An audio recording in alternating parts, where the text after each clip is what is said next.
Mga kwento ng lagim.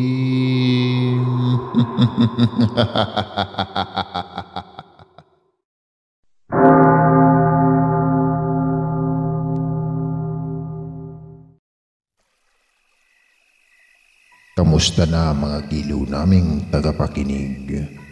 Pwede po kayong mag-comment kung nasang lugar kayo para ma-shoutout namin kayo at kung taga saan kayo. Maraming salamat mga giliw naming tagapakinig. Lumaking spoiled brat at walang kinatatakutan si James. Sa edad niyang 25 ay nakasandal pa rin siya sa yaman ng mga magulang. Mga magulang na abala naman sa pagpapayaman at puro material lang ang kaya nilang ibigay sa kanya. Kaya si James, mulat sa pool, ay ginagawa na lang niya ang gusto niyang gawin. Isang araw ay naboard na siya sa bahay. Tinatawagan niya ang mga tropa para sa naisip niyang gawin. Nagpunta sila sa gubat para mamaril ng mga ibon. Kasama niya sina Paul, Josh, Migs at Doom. Nagtayo sila ng tent. Balak kasi nilang kinabukasan pa umuwi. Malaki ang gubat na yun at wala silang pakialam kahit marami raw mga engkanto at aswang na naninirahan doon. Hindi raw sasantuhin ng mga bala ni James ang mga yun. Minalas sila nung umaga dahil wala silang nabaril ng mga ibon. Mukhang naramdaman ng mga ito ang panganib, kaya nagsipagkubli. Pero hindi sila susuko. Hindi sila aalis sa gubat na yung bigo. Maghahating gabi na nang makarinig sila ng pagkaluskos mula sa malalagong mga halaman. Agad silang nagsipagpangunan ng tent. Nakiramdam at sinundan ang naririnig nila. Hanggang sa tumambad sa kanila ang isang kalahating tao, ang anyo na may pakpak, isang manananggal. Natulala sila sa takot, pero hindi si James. Ginamit niya ang baril. Pinaputukan ang nakakatakot na nilalang ng dilim na aatake na sana sa kanila. Tinangkapan ng manananggal na lumipad palayo, ngunit paulit-ulit siyang pinaputukan ni James.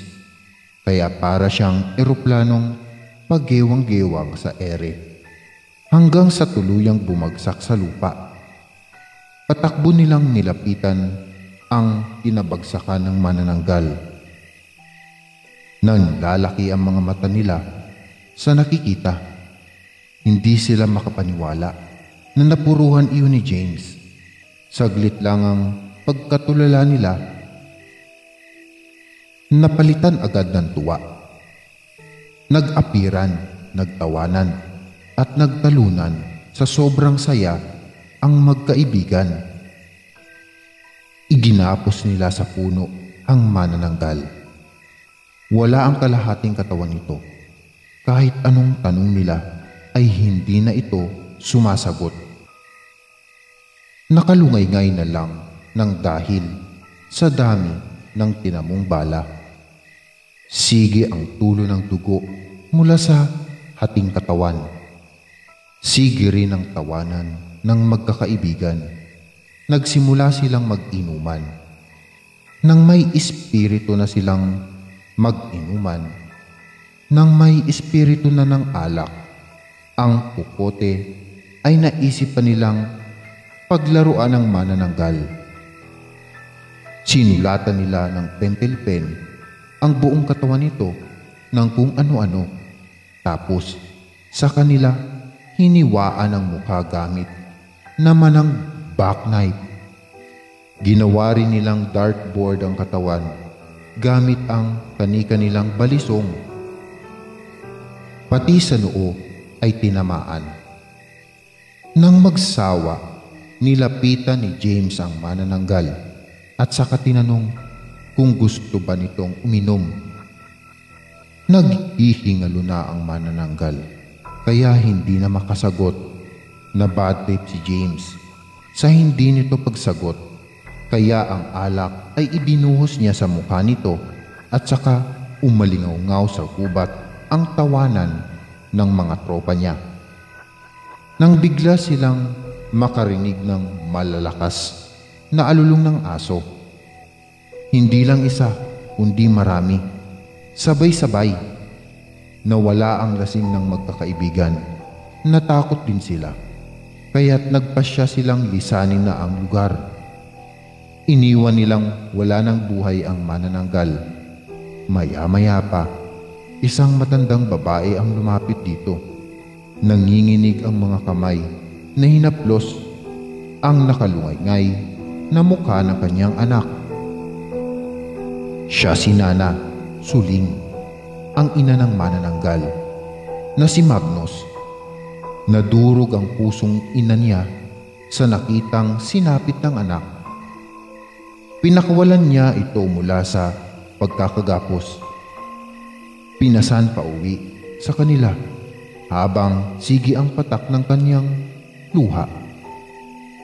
Sila na lamang dalawa ni Magnus ang magkasama sa buhay dahil ang asawa niya ay matagal nang sumakabilang buhay. Nang masibat ng mga nagruronda, ngayon naman ay iniwan na rin siya ng kanyang anak dahil sa malupit na puso ng mga tao. Oo nga't nambibiktima rin sila ng mga tao, pero sinikap naman nilang mamuhay ng normal at mga hayop na lang ang kainin. Hindi nila kasalanan kung isinilang silang aswang, mga nilalang ng dilim. Sa ayaw nila at sa gusto ay iyon sila. Pero ang mga taong yun na lumapastangan at walang awang pumatay sa kanyang anak ay piniling maging masama.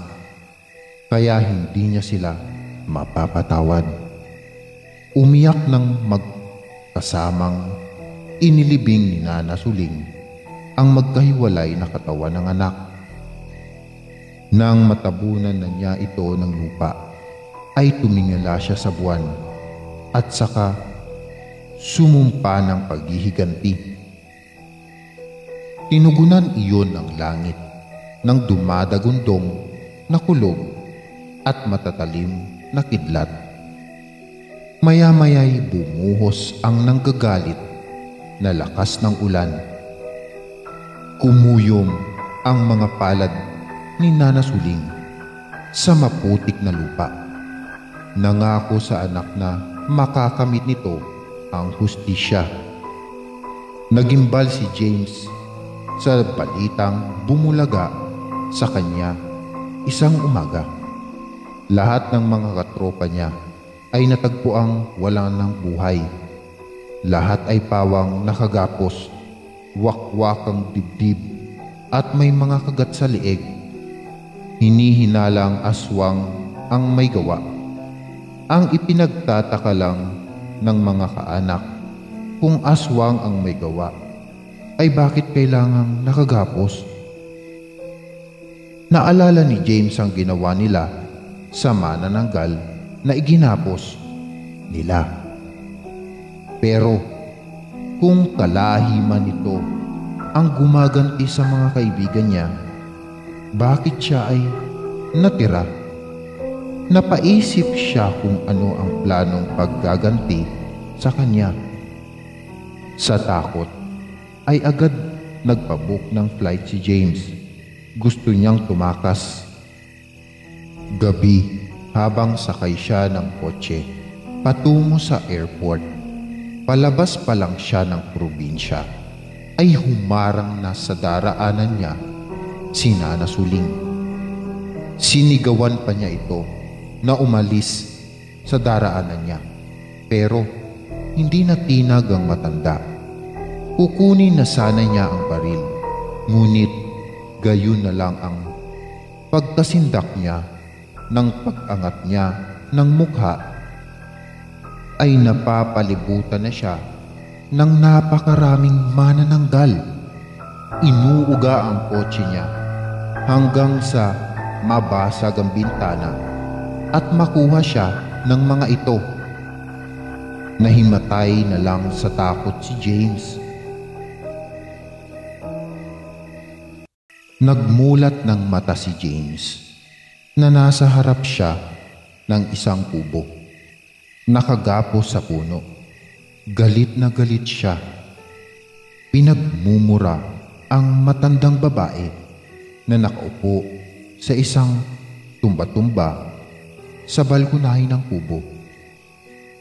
Mataman lang nakatitig sa kanya, nagpumiglas si James. Ibinuhos ang lakas para makawala sa tali.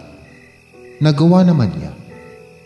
Lalapitan sana niya ang matanda para saktan, ngunit bigla ay hindi siya makagalaw. Naramdaman niya ang sobrang pananakit ng likod na animo binabanat. Ilang saglit lang ay may kung anong umusbong sa likod niya. Dahan-dahan ang paglaki hanggang sa maging isang ganap na pakpak. Hindi pa ron natapos ang pagkagimbal ni James nang unti-unti ay masaksihan naman ng nanlalaki niyang mga mata ang pagkahati ng kanyang katawan. Wala siyang nagawa kundi sumigaw ng ubod ng lakas. Halos malatid ang lalamunan niya sa pagsisigaw. Lalo pa siyang nasindak ng umangat ang itaas na bahagi ng katawan kasabay ng pagkampay ng pakpak niya hanggang sa maging ganap siyang manananggal. Nang makalipad na si James palayo, ay saka naglapitan kay Nana Suling ang mga aswang na nakasaksi sa pangyayari. Tinanaw nila ang bagong manananggal sa madilim na kalawakan at saka inakay si Nana Suling palayo sa lugar na yun. Isasama na nila ito sa kanilang kampo para hindi na ito mag-isa, habang si James ang siya naman ngayong mabubuhay sa gubat bilang isang manananggal tulad ni Magnus na kanyang pinaslang.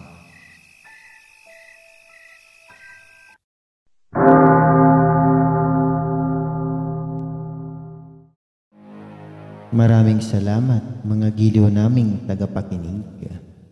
Huwag po nating kalimutan mag-subscribe at mag-like ng ating channel para sa mga kwento ng lagi.